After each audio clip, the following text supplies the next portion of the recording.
ਸਤਿ ਸ਼੍ਰੀ ਅਕਾਲ। ਮੈਂ ਹਾਂ ਸੁਖਵਿੰਦਰ ਸਿੰਘ ਸਿੱਧੂ। ਰੋਜ਼ਾਨਾ ਲੋਕਨਾਥ ਟੀਵੀ ਦੇ ਸਪੈਸ਼ਲ ਪ੍ਰੋਗਰਾਮ ਖਬਰ ਸਵੇਰ ਦੇ ਵਿੱਚ ਤੁਹਾਡਾ ਸਵਾਗਤ ਕਰਦਾ ਹਾਂ। ਪ੍ਰੋਗਰਾਮ ਦੇ ਵਿੱਚ ਗੱਲਬਾਤ ਕਰਾਂਗੇ ਪੰਜਾਬ ਦੀ ਸਿਆਸਤ ਦੇ ਨਾਲ ਜੁੜੀਆਂ ਕੁਝ ਵੱਡੀਆਂ ਤੇ ਅਹਿਮ ਖਬਰਾਂ ਦੀ। ਸਭ ਤੋਂ ਪਹਿਲਾਂ ਗੱਲਬਾਤ ਕਰਾਂਗੇ ਕਿ ਅੱਜ ਭਗਵੰਤ ਮਾਨ ਦੀ ਸਰਕਾਰ ਨੂੰ ਜਿਹੜੇ 50 ਦਿਨ ਪੂਰੇ ਹੋ ਚੁੱਕੇ ਨੇ ਤੇ ਭਗਵੰਤ ਮਾਨ ਦੀ ਸਰਕਾਰ ਦੇ ਵੱਲੋਂ 50ਵੇਂ ਦਿਨ ਸਵੇਰੇ ਪੰਜਾਬ ਦੇ ਲੋਕਾਂ ਲਈ ਵੱਡੀ ਖੁਸ਼ਖਬਰੀ ਲੈ ਕੇ ਆਂਦੀ ਗਈ ਹੈ। ਕੀ ਖੁਸ਼ਖਬਰੀ ਹੈ ਉਸ ਤੇ ਗੱਲਬਾਤ ਕਰਾਂਗੇ। ਨਾਲ ਹੀ ਨਾਲ ਗੱਲਬਾਤ ਕਰਾਂਗੇ ਕਿ ਆਮ ਆਦਮੀ ਪਾਰਟੀ ਦੀ ਸਰਕਾਰ ਦੇ ਵੱਲੋਂ ਜਿਹੜਾ ਲੋਕਾਂ ਦੇ ਨਾਲ ਮਿਲ ਕੇ ਬਜਟ ਬਣਾਉਣ ਦੀ ਗੱਲ ਆਖੀ ਗਈ ਸੀ, ਉਹਦੇ ਤੇ ਰਾਜਾ ਵੜਿੰਗ ਦੇ ਵੱਲੋਂ ਟਿੱਪਣੀ ਕੀਤੀ ਗਈ ਹੈ। ਰਾਜਾ ਵੜਿੰਗ ਉਹਦੇ ਤੇ ਖੁਦ ਹੀ ਘਿਰਦੇ ਨਜ਼ਰ ਆ ਰਹੇ ਨੇ। ਕੀ ਕੁਝ ਕਹਿ ਰਹੇ ਨੇ ਰਾਜਾ ਵੜਿੰਗ ਤੇ ਕਿੰਨੀ ਕੁ ਗੱਲ ਜਾਇਜ਼ ਹੈ ਰਾਜਾ ਵੜਿੰਗ ਦੀ, ਉਸ ਤੇ ਗੱਲਬਾਤ ਕਰਾਂਗੇ। ਗੱਲਬਾਤ ਨਾਲ ਦੀ ਨਾਲ ਕਾਂਗਰਸ ਦੇ ਕਲੇਸ਼ ਤੇ ਵੀ ਕਰਾਂਗੇ, ਜਿਹੜਾ ਕੱਲ ਸਿੱਧੂ ਦੇ ਮਾਮਲੇ ਦੇ ਵਿੱਚ ਅਨੁਸ਼ਾਸਨੀ ਕਮੇਟੀ ਜਿਹੜੀ ਬੁਲਾਈ ਗਈ ਹੈ। ਇਹਨਾਂ ਸਾਰੀਆਂ ਖਬਰਾਂ ਤੇ ਵਿਸਤਾਰਪੂਰਵਕ ਚਰਚਾ ਦੇ ਲਈ ਮੇਰੇ ਨਾਲ ਪ੍ਰੋਫੈਸਰ ਮਨਜੀਤ ਸਿੰਘ ਅਣਖੀ ਸਾਹਿਬ ਜੁੜੇ ਹੋਏ ਨੇ। ਸਭ ਤੋਂ ਪਹਿਲਾਂ ਸਵਾਗਤ ਕਰਾਂਗੇ, ਫਿਰ ਪ੍ਰੋਗਰਾਮ ਦੀ ਸ਼ੁਰੂਆਤ ਕਰਦੇ ਹਾਂ। ਅਣਖੀ ਸਾਹਿਬ, ਸਵਾਗਤ ਹੈ ਪ੍ਰੋਗਰਾਮ ਦੇ ਵਿੱਚ। ਬਹੁਤ ਬਹੁਤ ਸ਼ੁਕਰੀਆ ਸੁਖਵਿੰਦਰ ਜੀ। ਸਰ, ਸ਼ੁਰੂਆਤ ਜਿਹੜੀ ਆਪਾਂ ਪਹਿਲੀ ਇਹੀ ਕਰੀਏ ਕਿ ਅੱਜ 50 ਦਿਨ ਪੂਰੇ ਹੋ ਚੁੱਕੇ ਨੇ ਤੇ 50ਵੇਂ ਦਿਨ ਤੜਕ ਸਵੇਰ ਹੀ ਪੰਜਾਬ ਦੇ ਲੋਕਾਂ ਲਈ ਵੱਡੀ ਖੁਸ਼ਖਬਰੀ ਭਗਵੰਤ ਸਿੰਘ ਮਾਨ ਹੋਰਾਂ ਦੇ ਵੱਲੋਂ ਲੈ ਕੇ ਆਂਦੀ ਗਈ ਹੈ। ਨਵੀਆਂ ਨੌਕਰੀਆਂ ਜਿਹੜੀਆਂ ਸਰਕਾਰੀ ਨੌਕਰੀਆਂ ਦੀ ਅੱਜ ਤੋਂ ਜਿਹੜੀ ਸ਼ੁਰੂਆਤ ਕੀਤੀ ਗਈ ਹੈ, ਉਹ ਨੋਟੀਫਿਕੇਸ਼ਨ ਜਾਂ ਉਹ ਐਡ ਜਿਹੜੀ ਹੈ ਉਹ ਮੈਂ ਆਪਣੇ ਦਰਸ਼ਕਾਂ ਨੂੰ ਦਿਖਾਉਣੀ ਚਾਹੂੰਗਾ। ਟੀਮ ਨੂੰ ਕਹਾਂਗਾ ਕਿ ਉਹ ਜਿਹੜੀ ਆ ਐਡ ਜ਼ਰੂਰ ਦਿਖਾਈ ਜਾਵੇ, ਜਿਹੜੀ ਭਗਵੰਤ ਸਿੰਘ ਮਾਨ ਹੋਰਾਂ ਦੇ ਵੱਲੋਂ ਅੱਜ ਵੱਖ-ਵੱਖ ਮੀਡੀਆ ਅਦਾਰਿਆਂ ਦੇ ਨਾਲ ਸਾਂਝੀਆਂ ਕਰਕੇ ਇਹ ਜਿਹੜੇ ਲੋਕਾਂ ਦੇ ਨਾਲ ਜਾਣਕਾਰੀ ਸਾਂਝੀ ਜਿਹੜੀ ਹੈ ਕੀਤੀ ਗਈ ਹੈ। ਅਣਖੀ ਸਾਹਿਬ, ਕਿਵੇਂ ਦੇਖਦੇ ਹੋ ਇਸ ਭਗਵੰਤ ਮਾਨ ਦੀ ਪਹਿਲ?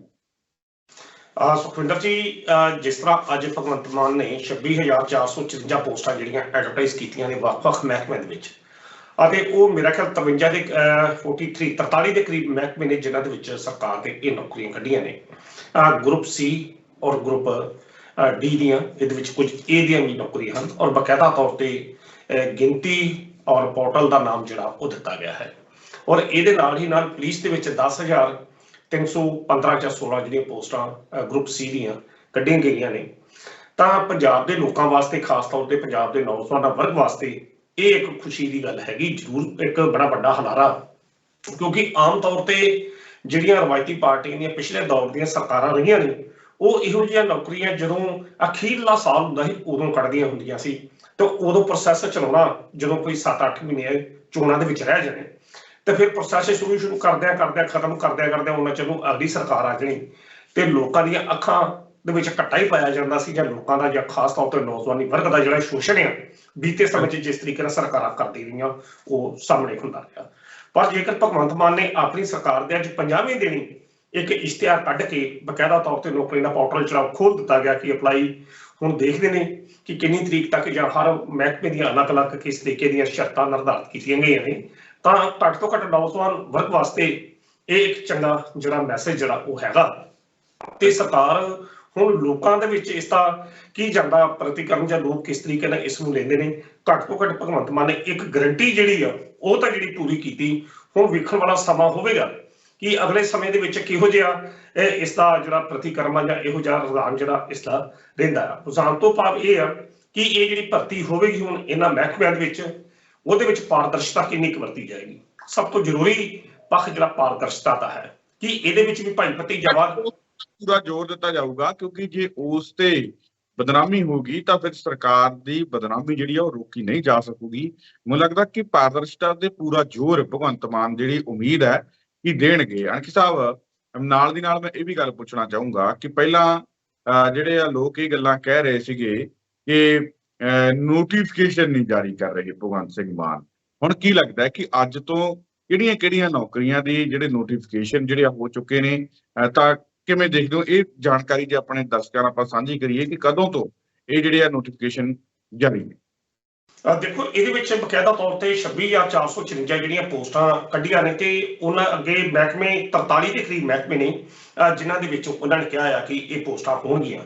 ਔਰ ਦੂਸਰੇ ਪਾਸੇ ਬਕਾਇਦਾ ਉਹਨਾਂ ਦਾ ਈਮੇਲ ਜਿਹੜਾ ਐਡਰੈਸ ਦੇ ਦਿੱਤਾ ਗਿਆ ਔਰ ਕਹਿਤਾ ਕਿ ਜਿਹੜੀ ਭਰਤੀ ਦੀ ਪ੍ਰਕਿਰਿਆ ਆ ਉਹ ਅੱਜ ਸ਼ਾਮ ਤੱਕ ਜਿਹੜੇ ਬਿਨਾਂ ਆਨਲਾਈਨ ਜਿਹੜਾ ਬੰਦਾ ਜਿਹੜਾ ਅਪਲਾਈ ਜਿਹੜਾ ਉਹ ਕਰ ਸਕਦਾ। ਤਾਂ ਨੋਟੀਫਿਕੇਸ਼ਨ ਤਾਂ ਇੱਕ ਕਿਸਮ ਦੇ ਨਾਲ ਉਹਨਾਂ ਨੇ ਜਾਰੀ ਕਰ ਹੀ ਦਿੱਤਾ, ਪਰ ਅਜੇ ਜਿਹੜਾ ਅਮਲੀ ਰੂਪ ਦੇ ਵਿੱਚ ਜਿਹੜੀ ਵੈਬਸਾਈਟਸ ਉਹਨਾਂ ਨੇ ਨਾਲ ਸਾਂਝੀਆਂ ਕੀਤੀਆਂ ਜੀ ਜੀ ਬਿਲਕੁਲ ਵੈਬਸਾਈਟ ਦੇ ਅਨੁਸਾਰ ਹੀ ਇਹ ਜੋ ਪ੍ਰਤੀ ਕਿਰਿਆ ਜਾਂ ਅਸੀਂ ਕਹਿ ਸਕਦੇ ਕਿ ਭਰਤੀ ਪ੍ਰਕਿਰਿਆ ਆ ਉਹ ਸ਼ੁਰੂ ਜਿਹੜੀ ਹੋ ਜਾਂਦੀ ਆ।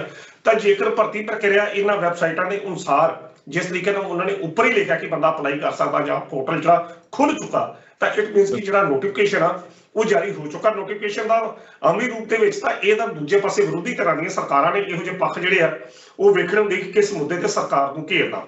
ਪਰ ਸਰਕਾਰ ਜੇਕਰ ਕੋਈ ਵੀ ਨੌਜਵਾਨ ਪੰਜਾਬ ਦੇ ਨੌਜਵਾਨੀ ਵਰਗ ਵਾਸਤੇ ਕੋਈ ਚੰਗਾ ਕੰਮ ਕਰਦੀ ਹੈ, ਇਸ ਦੇ ਨਤੀਜੇ ਕੀ ਨਿਕਲਣੇ ਜਾਂ ਕੀ ਨਹੀਂ ਇਹ ਆਉਣ ਵਾਲਾ ਸਮਾਂ ਦੱਸੇਗਾ। ਦੋ ਚੀਜ਼ਾਂ ਆਪਣੇ ਸੁਖਵਿੰਦਰ ਜੀ ਪੰਜਾਬ ਸਰਕਾਰ ਨੂੰ ਬੜੀਆਂ ਧਿਆਨ ਦੇ ਵਿੱਚ ਰੱਖਣੀਆਂ ਪੈਣਗੀਆਂ। ਜਿਸ ਤਰੀਕੇ ਨਾਲ ਤੁਸੀਂ ਬੜੀ ਵਧੀਆ ਗੱਲ ਕੀਤੀ ਕਿ ਫਿਰ ਇਲਜ਼ਾਮ ਇਹਨਾਂ ਦੇ ਲੱਗਣਗੇ, ਇੱਕ ਤਾਂ ਪਾਰਦਰਸ਼ਤਾ ਤੇ ਦੂਜਾ ਭਾਈ ਭਤੀਜਾਵਾਦ।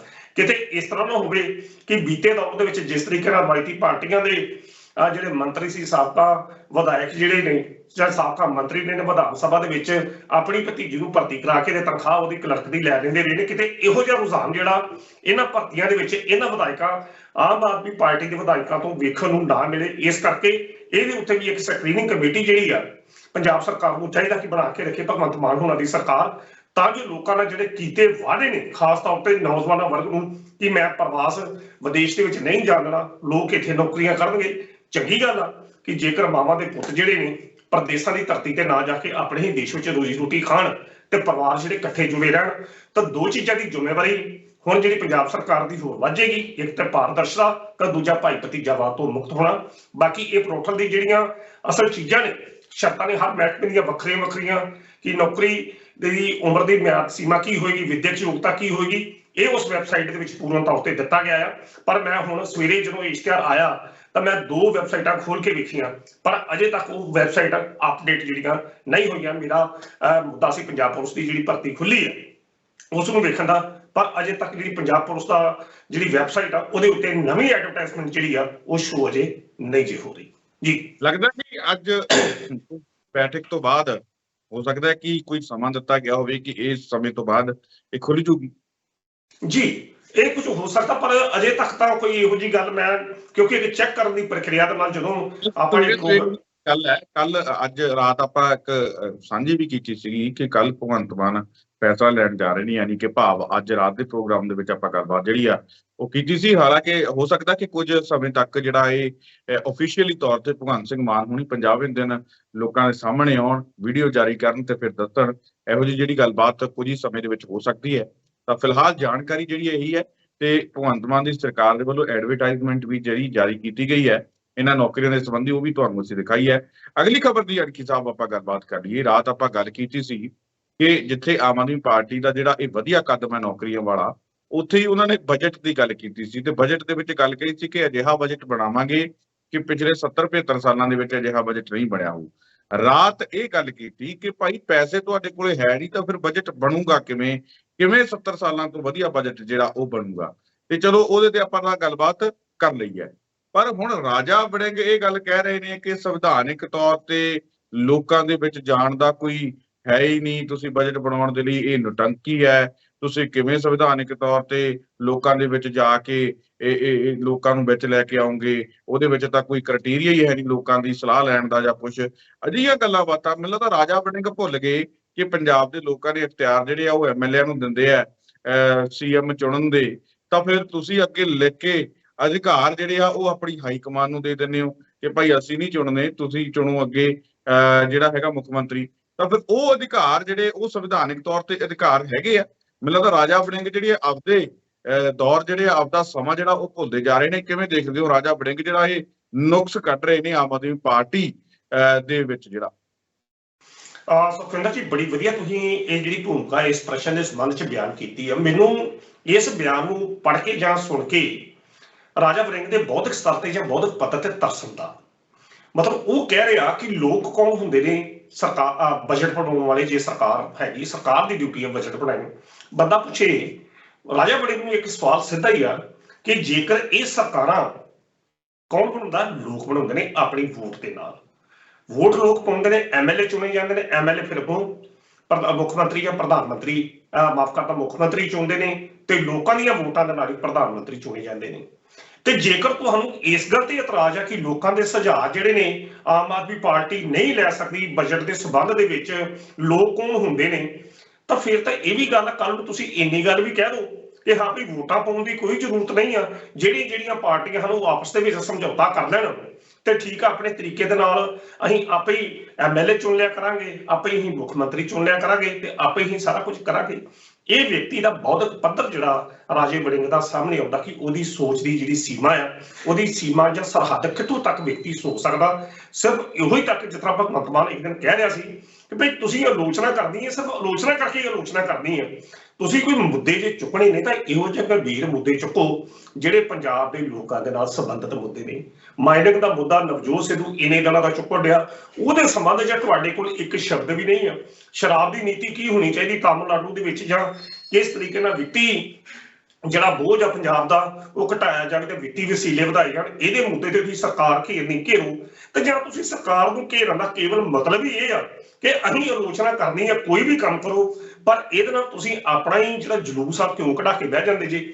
ਸ਼ਾਇਦ ਰਾਜਾ ਵੜਿੰਗ ਅਜੇ ਨਵੇਂ ਅਸੀਂ ਕਹਿ ਸਕਦੇ ਆ ਕਿ ਉਹ ਬਣੇ ਨੇ, ਪ੍ਰਧਾਨ ਬਣੇ ਨੇ, ਤੇ ਉਹ ਪ੍ਰਧਾਨ ਬਣਨ ਦੇ ਨਸ਼ੇ ਦੇ ਵਿੱਚ ਸ਼ਾਇਦ ਜ਼ਿਆਦਾ ਹੀ ਸੰਵਿਧਾਨਕ ਪ੍ਰਕਿਰਿਆ ਨੂੰ ਸਮਝਣ ਦੀ ਕੋਸ਼ਿਸ਼ ਕਰਦੇ ਆ, ਜਿਸ ਤਰੀਕੇ ਨਾਲ ਬੀਤੇ ਦਿਨ 10 ਦਿਨਾਂ ਬਾਅਦ ਜਾ ਕੇ ਉਹ ਗਿਆਨ ਸਾਂਝਾ ਪ੍ਰੋਗਰਾਮ ਦੇ ਉਲਟ ਜਾ ਕੇ ਇੱਕ ਜਿਹੜਾ ਮੈਮੋਰੰਡਮ ਆ ਪੰਜਾਬ ਦੇ ਰਾਜਪਾਲ ਨੂੰ ਦਿੰਦੇ, ਉਹਨਾਂ ਨੂੰ 10 ਦਿਨਾਂ ਬਾਅਦ ਸਮਝ ਆਉਂਦੀ ਆ।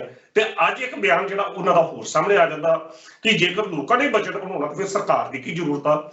ਉਹਨੂੰ ਬੰਦੇ ਨੂੰ ਪੁੱਛੋ, ਭਲਿਆ ਮਾਨਸਾ ਇਹ ਲੋਕਤੰਤਰ ਆ, ਲੋਕਤੰਤਰ ਦੇ ਵਿੱਚ ਲੋਕ ਜਿਹੜੇ ਨੇ ਮੁੱਖ ਮੰਤਰੀ ਨੂੰ ਸਵਾਲ ਪੁੱਛ ਸਕਦੇ ਆ ਤੇ ਮੁੱਖ ਮੰਤਰੀ ਦੀ ਡਿਊਟੀ ਆ ਲੋਕਾਂ ਦੇ ਸਵਾਲਾਂ ਦਾ ਜਵਾਬ ਦੇਣਾ। ਅਸੀਂ ਲੋਕਾਂ ਨੇ ਨੁਮਾਇੰਦੇ ਚੁਣ ਕੇ ਵਿਧਾਨ ਸਭਾ ਦੇ ਵਿੱਚ ਆ, ਉਹ MLA, ਤੁਸੀਂ ਵੀ MLA ਜੀ, ਤੁਹਾਨੂੰ ਵੀ ਲੋਕਾਂ ਨੇ ਵੋਟਾਂ ਪਾਈਆਂ। ਜ਼ਰੂਰੀ ਨਹੀਂ ਕਿ ਹੁਣ ਤੁਸੀਂ ਪੰਜਾਬ ਪ੍ਰਦੇਸ਼ ਕਾਂਗਰਸ ਕਮੇਟੀ ਦੇ ਪ੍ਰਧਾਨ ਬਣ ਗਏ ਜੀ ਤੇ ਪੁਰਾਣੇ ਪ੍ਰਧਾਨ ਦੇ ਖਿਲਾਫ ਵੀ ਚਿੱਠੀਆਂ ਲਿਖ ਕੇ ਪਾ ਰਹੇ ਜੀ, ਤੇ ਲੋਕਾਂ ਨੂੰ ਵੀ ਹੁਣ ਤੁਸੀਂ ਇੰਨੀ ਗੱਲ ਕਹਿੰਦੇ ਕਿ ਲੋਕ ਵੀ ਤੁਹਾਡੀ ਨਜ਼ਰ 'ਚ ਕੱਖ ਨਹੀਂ ਆ। ਘੱਟ ਤੋਂ ਘੱਟ ਉਸ ਨੂੰ ਆਪਣੇ ਬੌਧਿਕ ਪੱਧਰ ਦਾ ਧਿਆਨ ਜ਼ਰੂਰ ਰੱਖਣਾ ਚਾਹੀਦਾ ਕਿ ਡਾਇਲੌਗ ਤੋਂ ਠੀਕ ਭਾਰੀ ਜੀ ਆਵਾਜ਼ 'ਚ ਹਮ ਐਸੇ ਕਿ ਅਸੀਂ ਰਾਹੁਲ ਗਾਂਧੀ ਤੋਂ ਸਲਾਹ ਲਵਾਂਗੇ ਬਜਟ ਦੀ, ਫੇਰ ਰਾਜਾ ਵੜਿੰਗ ਨੇ ਗਦਗਦ ਹੋ ਜਾਣਾ ਸੀ।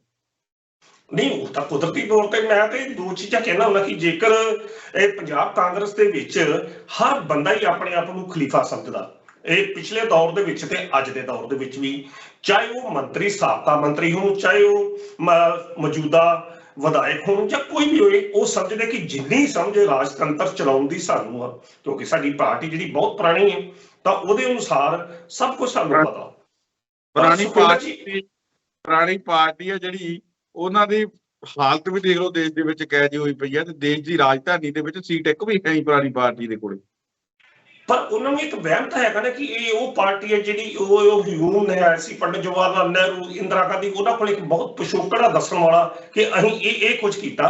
ਪਰ ਘੱਟ ਤੋਂ ਘੱਟ ਜਿਹੜੇ ਦਬਾਅ ਨੇ, ਜਿਹੜਾ ਬੌਧਿਕ ਪੱਧਰ ਆ, ਉਹ ਤੇ ਠੀਕ ਹੋਣਾ ਚਾਹੀਦਾ। ਉਹ ਤਾਂ ਕਾਂਗਰਸ ਪਾਰਟੀ ਨੇ ਆਣ ਕੇ ਤੁਹਾਡੇ ਦਿਮਾਗ 'ਚ ਨਹੀਂ ਪਾ ਦੇਣਾ। ਦੇਖੋ, ਮੈਂ ਇੱਕ ਗੱਲ ਹੋਰ ਸੁਖਵਿੰਦਰ ਜੀ ਲੱਗਾ ਕਰਨ, ਪੰਜਾਬ ਕਾਂਗਰਸ ਦੇ ਲੀਡਰ ਜਿਹੜੇ ਨੇ ਇਸ ਵੇਲੇ ਵਿਰੋਧੀ ਧਿਰ ਦੇ ਲੀਡਰ ਸਰਦਾਰ ਪ੍ਰਤਾਪ ਸਿੰਘ ਬਾਜਵਾ, ਮੇਰਾ ਪ੍ਰਤਾਪ ਸਿੰਘ ਬਾਜਵਾ ਨਾਲ ਕੋਈ ਨਿੱਜੀ ਮੇਲ ਮਿਲਾਪ ਨਹੀਂ, ਪਰ ਉਸ ਵਿਅਕਤੀ ਦੀ ਮੈਂ ਗੱਲਬਾਤ ਕਰਨ ਦੀ ਇੱਕ ਸ਼ੈਲੀ ਹੈ ਕਿ ਜਦੋਂ ਵੀ ਗੱਲ ਉਹ ਵਿਅਕਤੀ ਕਰਦਾ ਬੜੇ ਨਵੇਂ ਤੁਲੇ ਸ਼ਬਦਾਂ 'ਚ ਗੱਲ ਕਰਦਾ, ਕਦੇ ਚੜਾਵੀਂ ਗੱਲ ਨਹੀਂ ਕਰਦਾ ਤੇ ਗੱਲ ਉਹ ਮੁੱਦਿਆਂ ਦੇ ਆਧਾਰ ਤੇ ਕਰਦਾ। ਉਹਦੀਆਂ ਗੱਲਾਂ ਦੇ ਵਿੱਚ ਅੱਜ ਤੱਕ ਇਹੋ ਜਿਹਾ ਜਿਹੜਾ ਨਿਆਣਿਆਂ ਵਾਲਾ ਜਾਂ ਹੀ ਬਚਕਾਨਾ ਜਿਹੜੇ ਬਿਆਨ ਨੇ ਪ੍ਰਤਾਪ ਸਿੰਘ ਬਾਜਵੇ ਦੇ ਮੈਂ ਨਹੀਂ ਅੱਜ ਤੱਕ ਵੇਖੀ। ਜਿਹੋ ਜਿਹੇ ਬਿਆਨ ਰਾਜਾ ਵੜਿੰਗ ਦੇ ਆ ਰਹੇ ਨੇ ਆ ਸਾਹਮਣੇ ਜੀ, ਹਾਂਜੀ ਲੋਕ ਕੌਣ ਹੁੰਦੇ ਨੇ, ਜੇ ਲੋਕਾਂ ਨੇ ਬਜਟ ਬਣਾਉਣਾ, ਘੱਟ ਤੋਂ ਘੱਟ ਕਹਿਣ ਦਾ ਮਤਲਬ ਇਹ ਹੈ ਸੁਖਵਿੰਦਰ ਜੀ, ਕਿਤੇ ਨਾ ਕਿਤੇ ਤਜਰਬਾ ਤਾਂ ਫਿਰ ਵਿਅਕਤੀ ਦਾ ਕਾਊਂਟ ਕਰਦਾ ਹੀ ਕਰਦਾ। ਇੱਕ ਉਹ ਬੰਦਾ ਕਿ ਜਿਹੜਾ ਪਿਛਲੇ 10-15 ਸਾਲਾਂ ਦੇ ਵਿੱਚ ਪ੍ਰਧਾਨਗੀ ਦੇ ਪਦ ਤੱਕ ਪਹੁੰਚ ਗਿਆ, ਪ੍ਰਧਾਨਗੀ ਦੇ ਸਿਖਰ ਤੱਕ ਪਹੁੰਚ ਗਿਆ, ਤੇ ਹੁਣ ਉਹ ਸਮਝਦਾ ਕਿ ਸਾਰੇ ਬੇਵਕੂਫ ਨੇ। ਆਮ ਆਦਮੀ ਪਾਰਟੀ, ਚਲੋ ਗੋਲੀ ਮਾਰੋ ਆਮ ਆਦਮੀ ਪਾਰਟੀ ਨੂੰ, ਅਸੀਂ ਲੋਕਾਂ ਦੀ ਗੱਲ ਕਰਦੇ ਹਾਂ। ਜੇਕਰ ਲੋਕਾਂ ਦੀ ਸ਼ਮੂਲੀਅਤ ਤੇ ਰਾਜਾ ਵੜਿੰਗ ਨੂੰ ਇਤਰਾਜ਼ ਆ ਤੇ ਫਿਰ ਮੇਰਾ ਨਹੀਂ ਖਿਆਲ ਕਿ ਰਾਜਾ ਵੜਿੰਗ ਇਸ ਪ੍ਰਧਾਨਗੀ ਗੋਲੀ ਨਹੀਂ ਮਾਰਨੀ, ਇਹ ਸ਼ਬਦ ਅੱਗੇ ਅਨੁਰਾਗ ਠਾਕੁਰ ਨੇ ਗੱਲਾਂ ਕਹਿ ਕੇ ਪੰਗਾ ਪਾ ਲਿਆ ਸੀਗਾ।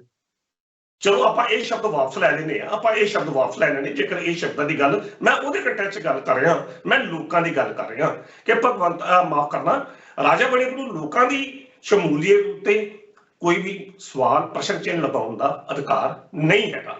ਲੋਕ ਨੇ ਤੇ ਸਰਕਾਰ ਆ, ਸਰਕਾਰ ਆ ਤੇ ਤੁਸੀਂ ਜੀ, ਤੇ ਲੋਕਾਂ ਨੇ ਤੁਹਾਨੂੰ ਸਵਾਲ ਪੁੱਛਦੇ ਨੇ।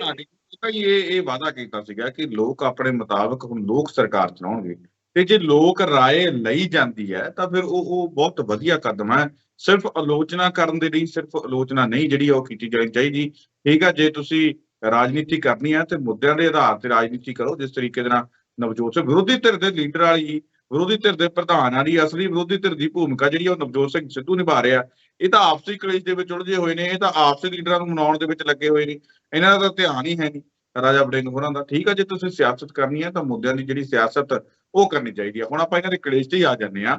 ਨਵਜੋਤ ਸਿੰਘ ਸਿੱਧੂ ਦੇ ਸੰਬੰਧ ਦੇ ਵਿੱਚ ਕੱਲ ਅਨੁਸ਼ਾਸਨੀ ਕਮੇਟੀ ਜਿਹੜੀ ਅਣਖ ਸਾਹਿਬ ਬੁਲਾਈ ਗਈ ਹੈ, ਕੀ ਲੱਗਦਾ ਹੈ ਕਿ ਇਸ ਅਨੁਸ਼ਾਸਨੀ ਕਮੇਟੀ ਦੇ ਵੱਲੋਂ ਜਿਵੇਂ ਸੁਨੀਲ ਜਾਖੜ ਨੂੰ ਤਾਂ ਨਹੀਂ ਸੱਦਿਆ ਗਿਆ ਪੱਖ ਜਾਣਨ ਦੇ ਲਈ, ਉਦੋਂ ਰੌਲਾ ਵੀ ਬੜਾ ਪਿਆ, ਉਦੋਂ ਉਹਨਾਂ ਨੇ ਭਤੀਜੇ ਦੇ ਵੱਲੋਂ ਇਹ ਗੱਲਾਂ ਕਹੀਆਂ ਗਈਆਂ ਕਿ ਕਮ ਸੇ ਕਮ ਜਾਖੜ ਦੀ ਜਿਹੜੀ ਹੈ ਉਹ ਸੱਦ ਕੇ ਗੱਲਬਾਤ ਤਾਂ ਪੁੱਛ ਲੈਂਦੇ, ਉਹਨਾਂ ਦਾ ਪੱਖ ਤਾਂ ਜਾਣ ਲੈਂਦੇ।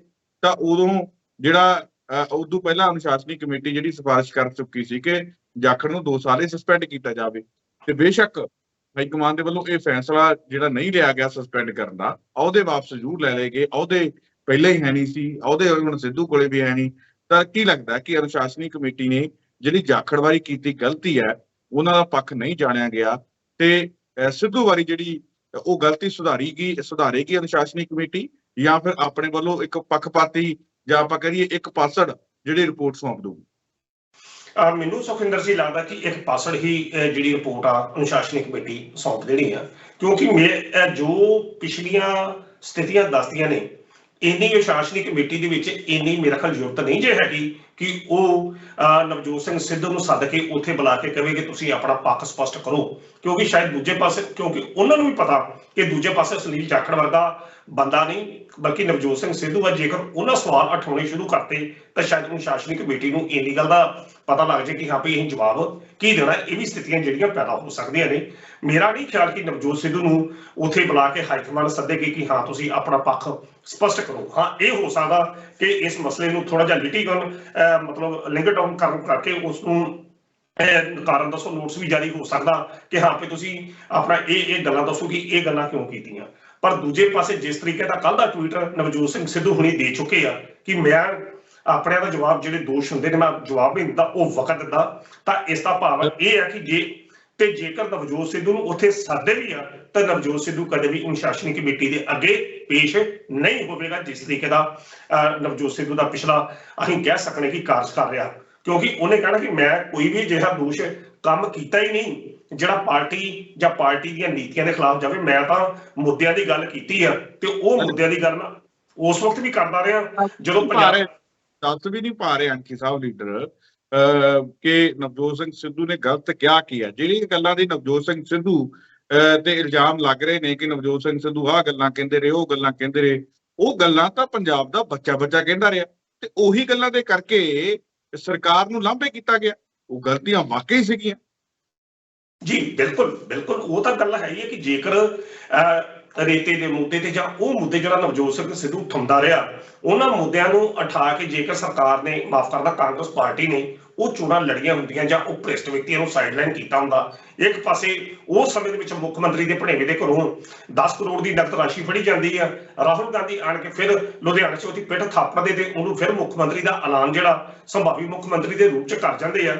ਹੋਰ ਇਸ ਤੋਂ ਇਲਾਵਾ ਕਈ ਮੁੱਦੇ ਸਨ ਕਿ ਜਿਹੜੇ ਮੁੱਦਿਆਂ ਦੇ ਉੱਤੇ ਕੋਈ ਗੱਲ ਹੀ ਨਹੀਂ ਹੋਈ, ਤਾਂ ਜਦੋਂ ਨਵਜੋਤ ਸਿੱਧੂ ਗੱਲ ਕਰਦਾ ਸੀ ਉਹਨੂੰ ਬਿਠਾ ਦਿੱਤਾ ਜਾਂਦਾ ਸੀ ਤੇ ਬਲਕਿ ਸਾਰੀ ਪਾਰਟੀ ਉਹਦੇ ਖਿਲਾਫ ਹੋ ਗਈ ਕਿ ਇਹ ਬੰਦਾ ਬੋਲਦਾ ਕਿਉਂ ਆ ਆਪਣੀ ਪਾਰਟੀ ਦੇ ਖਿਲਾਫ ਜਾਂ ਆਪਣੀ ਪਾਰਟੀ ਦੀ ਨੀਤੀਆਂ ਦੇ ਖਿਲਾਫ। ਤਾਂ ਇਹੋ ਜਿਹੀ ਸਥਿਤੀ ਦੇ ਵਿੱਚ ਮੇਰਾ ਨਹੀਂ ਖਿਆਲ ਸੁਖਵਿੰਦਰ ਜੀ ਕਿ ਨਵਜੋਤ ਸਿੱਧੂ ਨੂੰ ਸੱਦ ਕੇ ਉੱਥੇ ਬੋਲੋ, ਕਿਉਂਕਿ ਨਵਜੋਤ ਸਿੱਧੂ ਕੋਲ ਬਹੁਤ ਕੁਝ ਆ ਹਾਈ ਕਮਾਨ ਦੀ ਉਸ ਅਨੁਸ਼ਾਸਨੀ ਕਮੇਟੀ ਦੇ ਅੱਗੇ ਰੱਖਣ ਨੂੰ। ਮੰਨ ਲਓ ਕਿ ਉਸ ਨੂੰ ਕਹਿੰਦੇ ਕਿ ਤੁਹਾਨੂੰ ਕਾਰਨ ਦੱਸੋ ਨੋਟਿਸ ਜਾਰੀ ਕੀਤਾ ਜਾਂਦਾ, ਇਹ ਦੋਸ਼ ਨੇ, ਉਹ ਕਹਿੰਦਾ ਠੀਕ ਆ ਇਹ ਤੁਸੀਂ ਮੈਨੂੰ ਜਾਰੀ ਕਰਦਾ, ਇਹਦਾ ਜਵਾਬ ਮੈਂ ਬਾਅਦ ਚ ਦਿੰਦਾ। ਉਹਨੇ ਜਦੋਂ ਆਪਣੀ ਲਿਸਟ ਕੱਢ ਕੇ ਉਹਨਾਂ ਦੇ ਅੱਗੇ ਰੱਖੀ ਕਿ ਹਾਂਜੀ ਇਹਨਾਂ ਨੂੰ ਕਾਰਨ ਦੱਸੋ ਨੋਟਿਸ ਜਾਰੀ ਕੀਤਾ ਜੇ, ਇਹਦੇ ਇਹ ਦੋਸ਼ ਨੇ, ਇਹਦੇ ਇਹ ਦੋਸ਼ ਨੇ, ਤਾਂ ਫਿਰ ਉਹ ਅਨੁਸ਼ਾਸਨੀ ਕਮੇਟੀ ਉੱਥੇ ਕੀ ਕਰੂਗੀ? ਉਹਨਾਂ ਨੂੰ ਵੀ ਪਤਾ ਕਿ ਅੱਗੇ ਨਵਜੋਤ ਸਿੰਘ ਸਿੱਧੂ ਆ, ਸ਼ਮਸ਼ੇਰ ਸਿੰਘ ਦੂਲੋ ਨਹੀਂ ਹੈਗਾ। ਮਾਫ ਕਰਨਾ, ਚਲੋ ਮੈਂ ਕੰਪੈਰੀਟਿਵ ਨਹੀਂ ਕਰ ਰਿਹਾ ਕਿ ਸ਼ਮਸ਼ੇਰ ਸਿੰਘ ਦੂਲੋ ਵਰਗੇ ਬੰਦੇ, ਚਲੋ ਠੀਕ ਆ ਪਾਰਟੀ ਹਾਈ ਕਮਾਂਡ ਦੀ ਪਹਿਲਾਂ ਜਿਹੜੀ ਕਾਰਵਾਈ ਠੀਕ ਹੈ, ਜੇ ਉਹਨਾਂ ਨੇ ਆਪਣੇ ਪੱਧਰ ਤੇ ਸਿੱਧੂ ਤੇ ਕਰਨੀ ਸੀ ਤਾਂ ਕਰ ਦੇਣੀ ਚਾਹੀਦੀ ਸੀ, ਪਰ ਉਸ ਤੋਂ ਪਹਿਲਾਂ ਮੈਨੂੰ ਲੱਗਦਾ ਮਹਾਰਾਣੀ ਪ੍ਰਨੀਤ ਕੌਰ, ਰਾਣਾ ਗੁਰਜੀਤ ਸਿੰਘ, ਜਸਵੀਰ ਗਿੱਲ ਡਿੰਪਾ, ਚਰਨਜੀਤ ਸਿੰਘ ਚੰਨੀ, ਇਹਨਾਂ ਸਾਰਿਆਂ ਤੇ ਵੀ ਕਾਰਵਾਈ ਜਿਹੜੀ ਹੋਣੀ ਚਾਹੀਦੀ ਸੀ, ਜਿਹਨੇ ਬੀਜੇਪੀ ਦੇ ਵੋਟਾਂ ਮੰਗੀਆਂ, ਜਿਹਨੇ ਕਾਂਗਰਸ ਦੇ ਖਿਲਾਫ ਜਾ ਕੇ ਵੋਟਾਂ ਮੰਗੀਆਂ। ਜੀ ਬਿਲਕੁਲ, ਇਹ ਕੱਲ ਉਹਨਾਂ ਦੇ ਜਿਹੜਾ ਇੱਕ ਮੀਡੀਆ ਸਲਾਹ ਕਰ ਰਹੇ ਨੇ ਆਪਣੇ ਨਵਜੋਤ ਸਿੰਘ ਸਿੱਧੂ ਦੇ, ਉਹਨਾਂ ਨੂੰ ਇੱਕ ਕਾਂਗਰਸ ਦਾ ਲੀਡਰ ਇੱਕ ਵੀਡੀਓ ਮਾਫ ਕਰਨਾ ਆਡੀਓ ਇੱਕ ਵਾਇਰਲ ਹੋਇਆ ਤਾਂ ਉਹਨਾਂ ਨੂੰ ਪੁੱਛ ਰਹੇ ਸੀ ਉਹਨਾਂ ਦੇ ਮੀਡੀਆ ਸਲਾਹਕਾਰ ਨੂੰ ਕਿ ਹਾਂ ਭਈ ਇਹ ਦੱਸੋ ਕਿ ਨਵਜੋਤ ਸਿੱਧੂ ਦੇ ਖਿਲਾਫ ਜਿਹੜੀਆਂ ਰਾਜੇ ਵੜਿੰਗ ਨੇ ਅਨੁਸ਼ਾਸਨ ਨੂੰ ਭੰਗ ਕਰਦੀਆਂ ਖਬਰਾਂ ਚਿੱਠੀਆਂ ਪਾਈਆਂ ਨੇ ਜਾਂ ਹਰੀ ਚੌਧਰੀ ਨੇ ਪਾਈਆਂ ਨੇ ਤੇ ਨਵਜੋਤ ਸਿੱਧੂ ਦਾ ਕੀ ਇਹਦੇ ਸੰਬੰਧੀ ਪ੍ਰਤੀਕਰਮ ਆ। ਤਾਂ ਉਹ ਬੰਦਾ ਜਵਾਬ ਦੇ ਰਿਹਾ ਸੀ, ਕਹਿੰਦਾ ਕਿ ਜਦੋਂ ਨਵਜੋਤ ਸਿੰਘ ਨੇ ਚਿੱਠੀਆਂ ਲਿਖਣੀਆਂ ਸ਼ੁਰੂ ਕੀਤੀਆਂ ਨਾ ਤਾਂ ਫਿਰ ਸ਼ਾਇਦ ਉਹਨਾਂ ਚਿੱਠੀਆਂ ਦਾ ਜਵਾਬ ਹਾਈ ਕਮਾਂਡ ਦੇ ਕੋਲ ਵੀ ਨਹੀਂ ਹੋਵੇਗਾ। ਜਿਹੜੀਆਂ ਸਥਿਤੀਆਂ ਤੁਸੀਂ ਬਿਆਨ ਕਰ ਰਹੇ ਜੀ, ਚਰਨਜੀਤ ਸਿੰਘ ਚੰਨੀ ਦੇ ਭਰਾ ਦੀ ਗੱਲ, ਪ੍ਰਦੀਪ ਕੌਰ ਦੀ ਗੱਲ, ਕਿਉਂਕਿ ਉਹ ਮਸਲੇ ਜਿਹੜੇ ਸ਼ਰੇਆਮ ਪਾਰਟੀ ਦੀ ਬਗਾਵਤ ਸਨ, ਬਗਾਵਤ ਪਾਰਟੀ ਦੀਆਂ ਨੀਤੀਆਂ ਦੇ ਖਿਲਾਫ ਖੁੱਲੀ ਬਗਾਵਤ ਸੀ, ਉਸ ਵਕਤ ਤੋਂ ਤਾਂ ਪਾਰਟੀ ਜਿਹੜੀ ਆ ਚੁੱਪ ਕਰ ਜਾਂਦੀ ਆ। ਪਰ ਨਵਜੋਤ ਸਿੱਧੂ ਕਿਉਂਕਿ ਸਾਰਿਆਂ ਦੀ ਅੱਖਾਂ 'ਚ ਰੜਕਦਾ, ਉਸਦੀ ਹਰ ਐਕਟੀਵਿਟੀ ਜਿਹੜੀ ਆ ਉਹ ਪਾਰਟੀ ਵਿਰੋਧੀ ਮੰਨੀ ਜਾਂਦੀ ਆ। ਸੋ ਸ਼ੁੱਕਰਵਾਰ ਦੀ ਮੀਟਿੰਗ ਦੇ ਵਿੱਚ ਮੇਰਾ ਨਹੀਂ ਖਿਆਲ ਨਵਜੋਤ ਸਿੱਧੂ ਨੂੰ ਉੱਥੇ ਬੁਲਾਇਆ ਜਾਵੇ, ਕਿਉਂਕਿ ਉੱਥੇ ਬੁਲਾਉਣ ਵਾਸਤੇ ਵੀ ਉਹਨਾਂ ਬੰਦਿਆਂ ਦੀਆਂ ਰੀੜ ਦੀ ਹੱਡੀ ਚਾਹੀਦੀ ਹੈ, ਕਿਉਂਕਿ ਉਸ ਬੰਦਿਆਂ ਨੂੰ ਵੀ ਪਤਾ ਕਿ ਦੂਜੇ ਪਾਸੇ ਨਵਜੋਤ ਸਿੰਘ ਸਿੱਧੂ ਆ, ਕਿਉਂਕਿ ਉਹ ਵੀ ਬੜਾ ਭਰਿਆ ਪੀਟਾ ਇਸ ਵੇਲੇ, ਚੁੱਪ ਉਹ ਵੀ ਨਹੀਂ ਹੈ। ਜੇਕਰ ਉਹ ਚੁੱਪ ਕਰਕੇ ਨਵਜੋਤ ਸਿੰਘ ਸਿੱਧੂ ਪੰਜਾਬ ਦੀ ਸਿਆਸਤ ਦੇ ਵਿੱਚ ਸਰਗਰਮ ਆ ਔਰ ਆਪਣੀ ਭੂਮਿਕਾ ਨਿਭਾ ਰਿਹਾ ਠੀਕ ਤਰੀਕੇ ਨਾਲ, ਪਰ ਇਸ ਦਾ ਮਤਲਬ ਇਹ ਨਹੀਂ ਕਿ ਉਸਦੇ ਅੰਦਰ ਕੁਝ ਨਹੀਂ, ਅੰਦਰ ਉਹਦੇ ਵੀ ਬਹੁਤ ਕੁਝ ਭਰਿਆ ਪੀਤਾ। ਤੇ ਮੇਰਾ ਨਹੀਂ ਖਿਆਲ ਕਿ ਕਾਂਗਰਸ ਹਾਈ ਕਮਾਨ ਦੋਵੇਂ ਇੱਕ ਦੂਜੇ ਦੇ ਸਾਹਮਣੇ ਹੋ ਕੇ ਜਿਹੜਾ ਕੁਝ ਰਹਿ ਗਿਆ ਉਹਦੇ ਵੀ ਪੁਤਲੇ ਨਵਜੋਤ ਸਿੱਧੂ ਉੱਥੇ ਜਾ ਕੇ ਫੋਲਦੇ।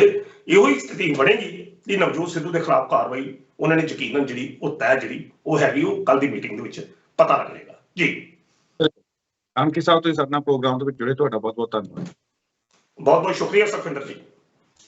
ਆਏ ਸਨ ਪ੍ਰੋਫੈਸਰ ਮਨਜੀਤ ਸਿੰਘ ਅੰਕਿਤ ਸਾਹਿਬ, ਜਿਨ੍ਹਾਂ ਦੇ ਵੱਲੋਂ ਇਹਨਾਂ ਅਹਿਮ ਖਬਰਾਂ ਦੇ ਉੱਪਰ ਸਾਡੇ ਨਾਲ ਗੱਲਬਾਤ ਕੀਤੀ ਗਈ ਹੈ। ਉਮੀਦ ਕਰਦੇ ਹਾਂ ਕਿ ਅੰਕਿਤ ਸਾਹਿਬ ਦੇ ਨਾਲ ਕੀਤੀ ਗੱਲਬਾਤ ਤੁਹਾਨੂੰ ਜ਼ਰੂਰ ਪਸੰਦ ਆਈ ਹੋ। ਦੁਬਾਰਾ ਫਿਰ ਮਿਲਾਂਗੇ ਇਸ ਪ੍ਰੋਗਰਾਮ ਦੇ ਵਿੱਚ। ਤਦ ਤੱਕ ਹੋ ਜਾਏ।